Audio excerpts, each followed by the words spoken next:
جعفر اقبال نقشبندی صاحب دامت برکاتہم العالیہ جو اپنے خوبصورت انداز سے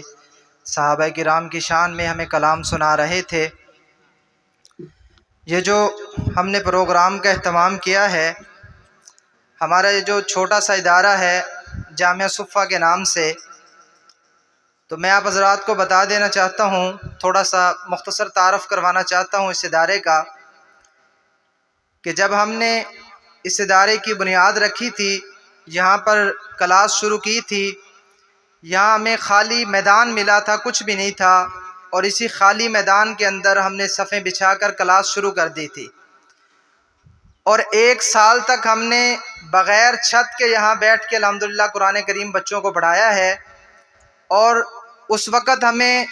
اصحاب صفہ کا وہ چبوترا یاد آیا کرتا تھا، اسی مناسبت سے ہم نے اس کا نام بھی جامعہ صفہ رکھا ہے، کہ صحابہ کرام جو پڑھتے تھے پہلے سٹارٹنگ میں جو مدرسہ تھا اس کا نام بھی صفہ تھا، اصحاب صفہ مشہور ہیں، آپ نے سنا ہوا ہوگا، تو اسی مناسبت سے ہم نے اس ادارے کا نام رکھا تھا۔ تو الحمدللہ تعالی پھر اللہ تعالیٰ نے توفیق دی، اللہ تعالیٰ کے فضل و کرم کے ساتھ ہم نے یہ کمرہ بنایا، کلاس بنائی، اور اس کے ساتھ واش روم وضو خانہ وغیرہ بنے تھے۔ تو کچھ ساتھی کہا کرتے تھے مجھ کو کہ آپ کہاں جنگل میں آ کے بیٹھ گئے ہیں، روڈ کے قریب ہوتے، یہ ایسا علاقہ ہے، یہاں مدرسہ نہیں بنانا چاہیے، یہاں لوگ ذوق نہیں رکھتے۔ تو میں ان کو کہتا تھا کہ بھائی اگر ہم ہی ذوق نہ پیدا کریں گے تو اور کون کرے گا؟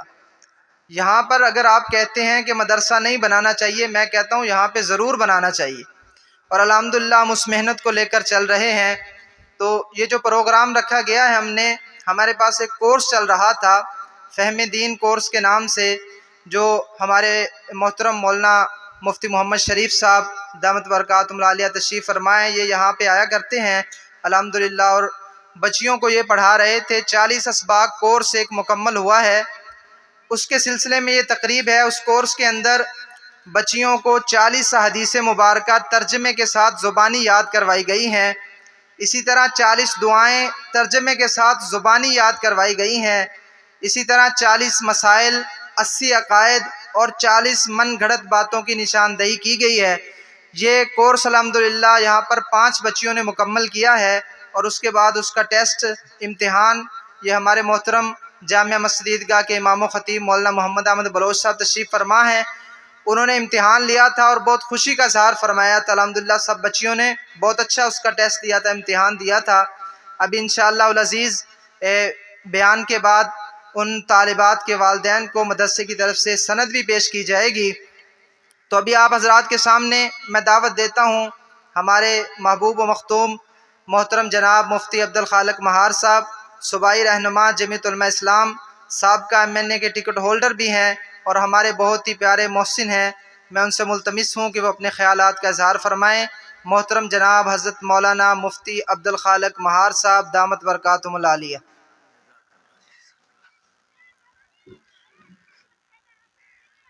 نحمدہ ونصلی علی رسولہ الکریم، اما بعد۔ انتہائی واجب الاحترام، قابل صد احترام بزرگوں، بھائیوں اور دوستوں،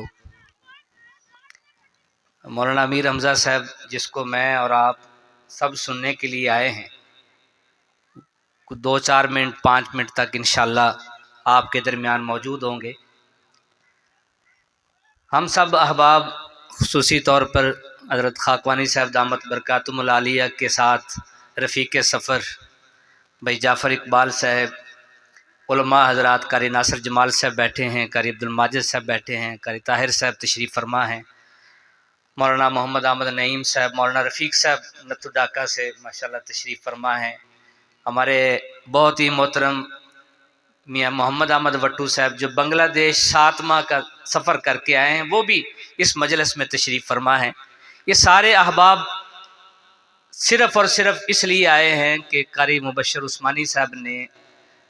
جو یہاں قرآن کی دعوت اور فکر کو لے کے بے سر و سمانی کے عالم میں بیٹھے ہیں، ہم ان کا حوصلہ بلند کریں۔ جس طرح وہ صحابہ صفہ کی بات کر رہے تھے، سچی بات یہ ہے کہ ہمارے اکابر نے آج سے صدیوں پہلے جہاں بھی دین کی شمع جلائی، انہوں نے کوئی بلڈنگ کا سہارا نہیں لیا،